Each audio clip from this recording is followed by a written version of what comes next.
रात्रीची वेळ, भुरभुर पाऊस, खाडीजवळून जाणारा रस्ता. कोकणात एकदा का पावसाला सुरुवात झाली की मग तो हंगाम सरल्याशिवाय थांबत नाही. कधी रिमझिम, कधी संततधार, कधी मुसळधार असा कायम सोबतीला असतोच. आणि या रात्रीच्या वेळी मंदारला हेडलाईट्सच्या उजेडात दिसणारी संततधार सर गडगडाटी वादळाची चाहूल भासत होती. त्याच्या शेजारी त्याची धर्मपत्नी मीना काचेला डोकं टेकून नुकतीच पेंगू लागलेली, तर मागच्या सीटवर दोन्ही पोरं राज आणि रिया एकमेकांच्या अंगावर तंगड्या टाकून घोरत असलेली. त्यांना पाहून मंदारचेही डोळे जड होऊ लागले. मोठ्या मुश्किलीने त्याने पापण्यांना मिटण्यापासून थांबवलेलं.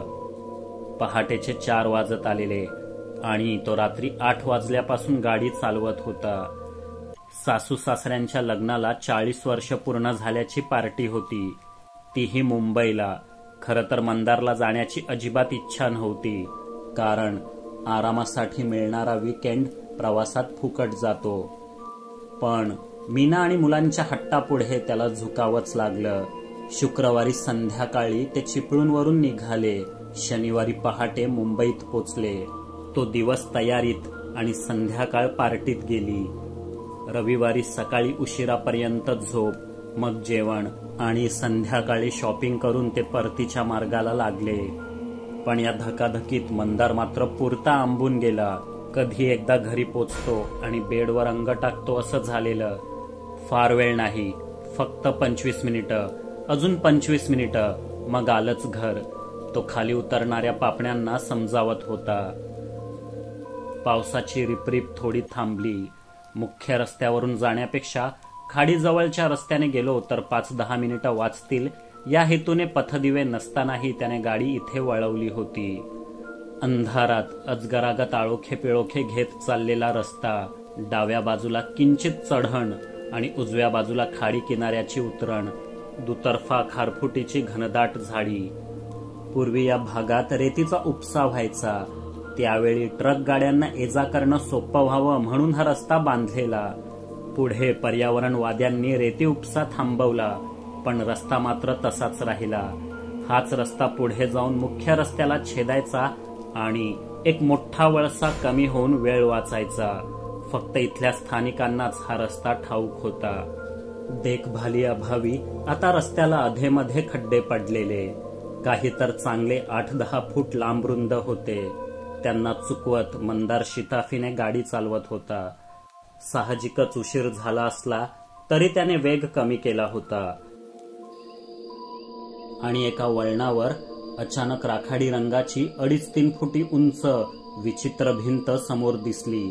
तसा त्याने करकचून ब्रेक मारला. गचका खात गाडी थांबली.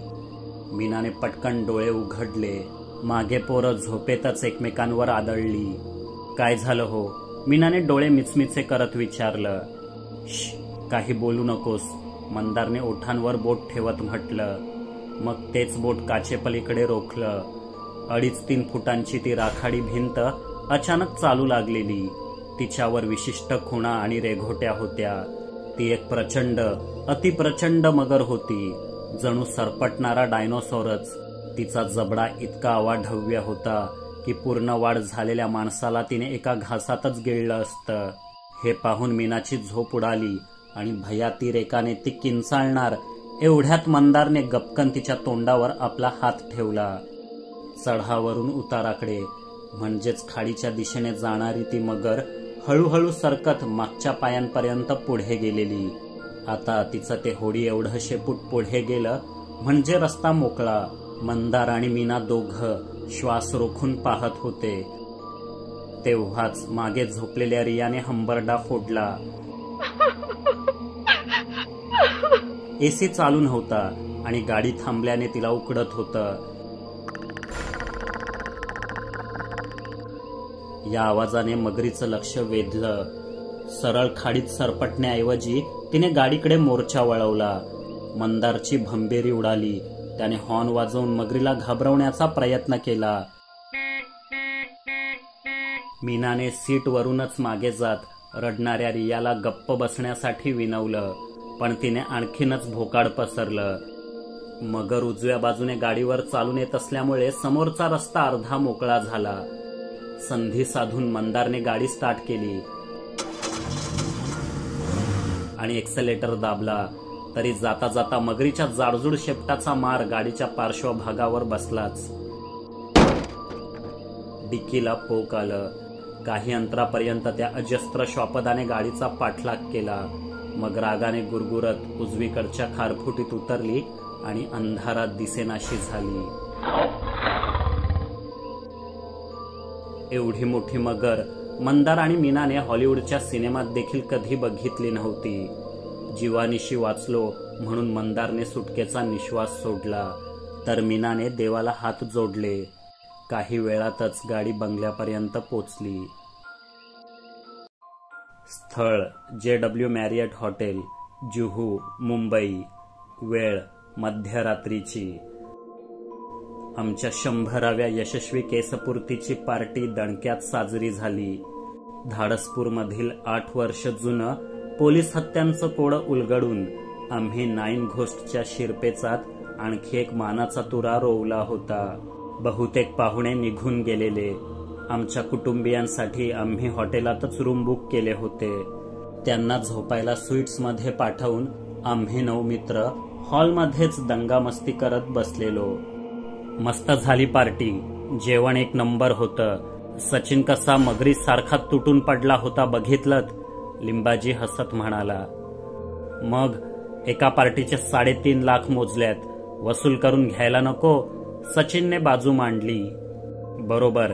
एक पदार्थ 4 वेळा घेतलाय त्याने होलसेलमध्ये. शेवटी हॉटेलवाल्यांनी बुफेच बंद केला. राजेश कपाळाला हात लावत म्हणाला. मग तो आईस्क्रीम काउंटरकडे वळला. सर्व फ्लेवर्स चाखून पाहिले. शेवटी शांत बसला. मंग्या म्हणाला, ए वेड्या, शांत कुठे बसला? सोडा पप चालू होता ना 12 पर्यंत. शेवटचा मीच होतो तिथे. एका जिंजर लेमनवर माझं भागलं. पण आपला सचिन मात्र एका हातात ऑरेंज कॅन्डी क्रश आणि दुसऱ्या हातात ब्लूबेरी मोइतो घेऊन माझ्या पुढे हजर. आत्ता बोला, किरणने टाळी वाजवत म्हटलं. हे ऐकून सचिनने उजव्या हातातील ब्लूबेरी सोड्याचा एक सीप घेतला. मग तक्रार करत म्हणाला, आत्ता काय बोला? तुमच्यामुळेच झालंय साल्यांनो सगळं. माझा पगार वाढवला असता तर असं हॉटेलात खाऊन जगावं नसतं लागलं मला. बरोबर, तेही 5 स्टार हॉटेलमध्ये. राजेशने चेष्टा केली. सचिनच्या सोड्याचं सोडा, ते चालतच राहील. पण बंधू विशाल, तुझ्या ह्याचं काम कुठपर्यंत आलंय? योगने तोंड उघडलं. ह्याचं म्हणजे लग्नाचं म्हणतोय तो. मंग्याने स्वतःच तर्क लढवला. लग्नाचं नाही रे, ते आपलं ह्याचं कसलं तरी पुस्तक लिहितोय ना हा. योगने डोकं खाजवत आठवण्याचा प्रयत्न केला. यशस्वी गुप्तहेराची गुरुकिल्ली असे म्हणावयाचे आहे का मित्रवर्य योगेश यास? आज मी तीच कार्य अपूर्ण आहे, परंतु मासाभरात होईल संपन्न. विशालने नेहमीच्या थाटात उत्तर दिलं. मासाबिसाचं बोलू नकोस साबुदाण्या, श्रावण चालू आहे माझा. सचिनने सोड्याचे रिकामी ग्लास खाली ठेवत म्हटलं. तू आणि श्रावण पाळतोयस हे तर मगरीने मटकीची उसळ खाऊन जगण्यासारखं झालं रे. लिंबूने पुन्हा टोळा हाणला. काय रे लिंबाजी, आज खूप भारी मगर मगर करतोयस. काय चाललंय काय भेंडी? सुस्तावलेल्या विजयने अखेर तोंड उघडलंच. काही नाही रे, एक व्हायरल झालेलं रील पाहिलं मघाशी. आपल्या कोकणाला दरवर्षीप्रमाणे यंदाही जुलैच्या पावसाने झोडपलं. नद्या, नाले, ओढे भरून वाहायला लागल्यात. पुरच आलंय म्हणूया. तसं कोकणी माणसांना पाऊस आणि पुराचं काय नवल सांगायचं. पण यंदाच्या पावसानंतर चिपळुणात रस्त्यांवर मगरी फिरत आहेत. दिवसा रस्त्याकडेच्या नाल्यातून आणि रात्री चक्क रस्त्यावरच ठाण मांडून बसलेल्या दिसतात त्या. रिक्षा आणि बाईकवाल्यांनी काढलेले काही व्हिडिओ व्हायरल झाल्यात. मीम्स बनू लागल्यात. कालपासून तेच बघतोय म्हणून तोंडावर सारखं मगर मगर येतंय. लिंबाजीने खुलासा केला. तुम्हाला मजा वाटत असेल झेमण्यांनो, पण मगर हा एक खतरनाक प्राणी आहे. समोर आला की भल्या भल्यांची फाफलते. आमच्या बाबांनी एकदा पाहिली होती मगर, गावी नदीजवळ. 5 वर्ष झाली असतील. तेव्हापासून आमच्या वाडीतलं कुणी तिथं जात नाही. एवढा टेरर असतो मगरीचा. चिपळूणकर मंग्याने अनुभव सांगितला. असं किती मोठी होती ती मगर? किरणने कुतूहलाने विचारलं. 12-13 फूट तरी असेल आरामात, मंग्या खुर्चीवर मागे टेकत म्हणाला. म्हणजे 7-8 फुटाची असेल रे जास्तीत जास्त. आपल्या लोकांना नेहमी 4-5 फूट हातचे पकडून सांगायची सवय आहे होलसेलमध्ये. सचिनने टोमणा मारला. म्हणजे माझे बाबा खोटं बोलताय तसं म्हणायचंय का तुला झेमण्या? मंग्या भडकला. छे, तसं बोललोच नाही मी. माणसाला सवय असते थोडं वाढवून चढवून सांगायची, एवढंच म्हणतोय मी शेंगदाण्या. सचिन सुद्धा संतापला. एसी हॉलमध्येही अचानक पारा वर जातोय हे पाहून मी हस्तक्षेप केला. गप्प बसा रे दोघांनी. इतका मस्त विषय चालू आहे आणि तुमचं काय मध्येच? तेच ना, वाजलेत किती, आहोत कुठे, करतोय काय, काही हे आहे की नाही? योग सात्विक संतापला. त्यांना बसू देत एकमेकांच्या उरावर. माझा इंटरेस्ट वाढलाय आता मगरींबद्दल. चेतू काहीतरी जबरदस्त सांगच आता, राजेशने खुर्चीवर सावरून बसत म्हटलं.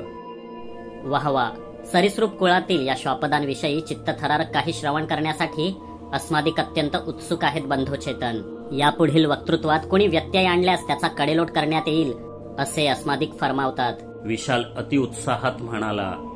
पण आधी तू तर तुझं चर्हाट बंद कर झेमण्या, मंग्याने दटावलं. विशाल गप्प बसला. रात्री 1 वाजता या सगळ्यांना मगरींबद्दल नेमकं काय ऐकायचं होतं कुणास ठाऊक. मी आतापर्यंत जे वाचलंय पाहिलंय त्याबद्दल सांगायला सुरुवात केली. रेकॉर्ड्सबद्दल बोलायचं झालं तर लोलोंग ही आजवरची मोजमाप करण्यात आलेली सर्वात मोठी मगर. तिची लांबी 20 फुटांपेक्षा किंचित जास्त होती. फिलिपिन्समध्ये जिवंत पकडलेल्या या नर मगरीला मृत्यूपूर्वी कितीतरी वर्ष तिथल्या प्राणी संग्रहालयात बंदिवासात ठेवलं होतं. पण पकडलं जाण्यापूर्वी तिने बराच नरसंहार केला होता असं म्हणतात. ऑस्ट्रेलियातील क्वीन्सलँड येथे एका शिकाऱ्याने 28 फुटी मगरीची शिकार केली असंही म्हणतात. त्याचे फोटो इंटरनेटवर झळकले, पण फोटोंवरून ती मगर 28 फुटांची वाटत नाही.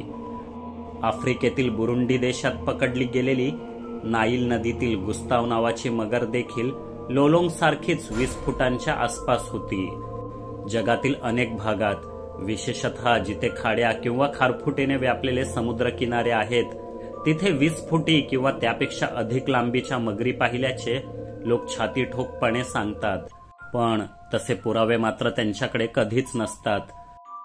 ब्रिटिश काळात आपल्याकडेही ओरिसाच्या कुठल्या तरी संस्थानिकाने तिथल्या किनाऱ्यावर 30 फुटी मगरीची शिकार केली होती अशी दंतकथा आहे.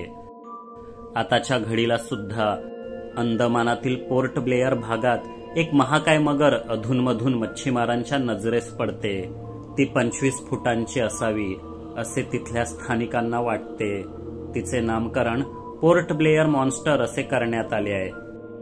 या सर्व अवाढव्य आकाराच्या मगरी बहुतांशी सॉल्ट वॉटर क्रोकोडाईल असतात, ज्या नदीमुखातील गोड्या, निमखाऱ्या आणि किनाऱ्यावरील खाऱ्या पाण्यातही जगू शकतात.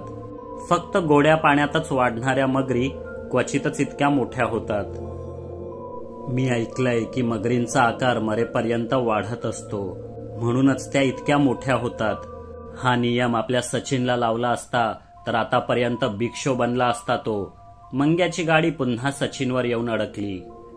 टमाट्या, माझ्या नावाचा जप केल्याशिवाय तुला चैन पडत नाही काय? असा एक खट्टूस देईन ना डोक्यात, 2 दिवस सुधीर बुधीर होऊन फिरशील होलसेलमध्ये. सचिननेही राग बाहेर काढला. यावर आपला मंग्या काहीतरी खरमरीत उत्तर देणार तेव्हाच त्याचा मेसेज टोन वाजला. योगायोगाने तो मेसेज चिपळुणात राहणाऱ्या त्याच्या मामे बहिणीचा अर्थात पूजाचा होता. तिने एक व्हिडिओ क्लिपच पाठवली होती. ती पाहताच मंग्या दचकला आणि त्याने फोन सर्वांसमोर आडवा धरला. ती कुठल्या तरी नदी किनाऱ्याजवळच्या रिसॉर्टची सीसीटीव्ही फुटेज असावी. मध्यरात्रीच्या सुमारास आसपास कोणीच नसताना रिसॉर्टच्या नदीकडील भिंतीपलीकडे एक अवाढव्य धूळ पाण्याबाहेर येताना दिसतं.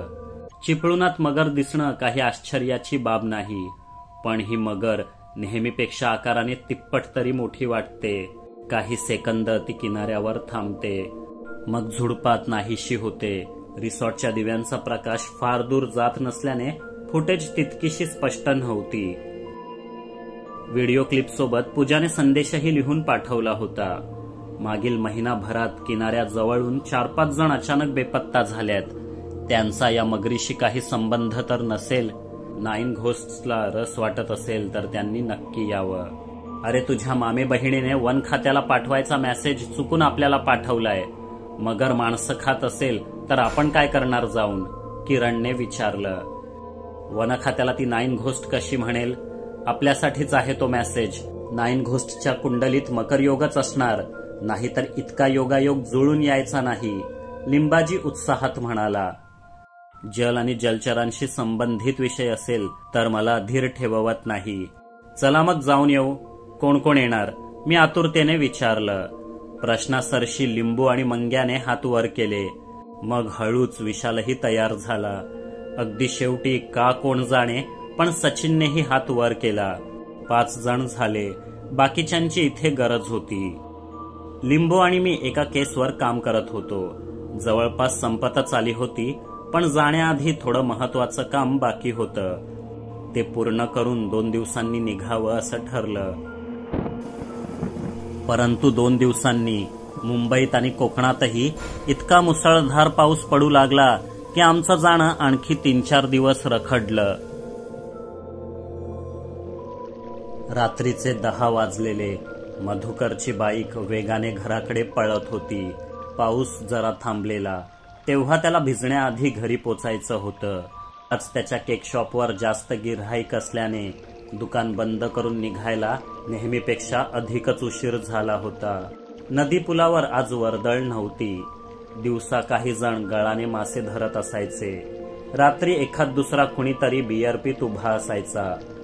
आज मात्र कुणीच नव्हतं. अंतरावर असलेल्या पथदिव्यांपैकी काही बंद तर काही डोळे मिचकावत उभे होते. एवढ्यात कानातील इयरफोनवर रिंग ऐकू आली. समोर स्टँडला घट्ट लावलेल्या फोनने ऋतुजा हे नाव दाखवलं आणि मधुकरने बाईकला ब्रेक लावला. 2 महिन्यांआधी त्यांचं लग्न ठरलेलं. दिवाळीत बार उडवायचा होता. अरेंज मॅरेज असलं तरी मोबाईल नामक दूताने त्यांचे सूत जुळवले होते. दिवसा कितीही चॅट केलं तरी रात्री फोनवर एकमेकांचा आवाज ऐकल्याशिवाय चैनच पडेना. एरवी या वेळेला मधुकर जेवून वरांड्यात किंवा बाल्कनीत फेऱ्या मारत असायचा, पण आज उशीरच इतका झालेला की तो घरी देखील पोचला नव्हता. तसंही घरी ऋतुजाशी गप्पा मारताना त्याला अवघडल्यासारखं वाटायचं. घरातलं कोण कधी बाजूला येऊन उभं राहील सांगता येत नसे. आज मात्र पुलावर कोणीच नव्हतं. त्याने बाईक अगदी कठड्याकडेला उभी केली. मग खाली उतरून तिथेच नदीकडे तोंड करून उभा राहिला. नदीचं पात्र एरवी पुलापेक्षा 50-60 फूट खाली असायचं, पण भर पावसात मात्र नदी फुगायची. 3-4 दिवस सतत पाऊस झाला तर कधी पाणी पुलावरून देखील जायचं. 5-6 दिवसांआधी असाच पाऊस पडलेला. कालपासून मात्र त्याने थोडी विश्रांती घेतलेली. 1-2 तासाने एखादी मोठी सर येऊन जायची, एवढंच. आता पाण्याचा स्तर पुलापासून 8-10 फूट खाली होता, पण मधुकरचं तिकडे लक्ष नव्हतं. तो ऋतुजाशी बोलण्यात मशगूल होता. आधी त्याचं तोंड नदीकडे होतं. मग तो पुलाच्या कठड्याने चालत बाईकपासून थोडं दूर उजवीकडे गेला.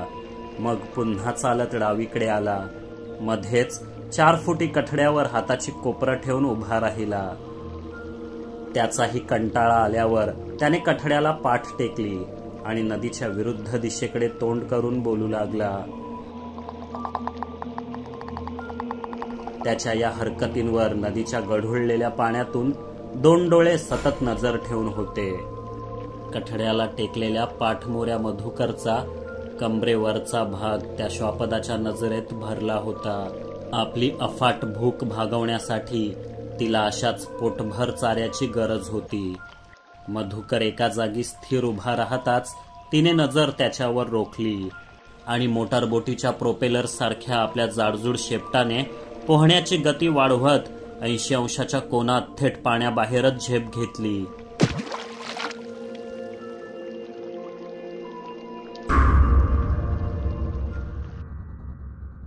या कथेचा पुढील भाग आताच पाहण्यासाठी जॉईन बटनावर क्लिक करा.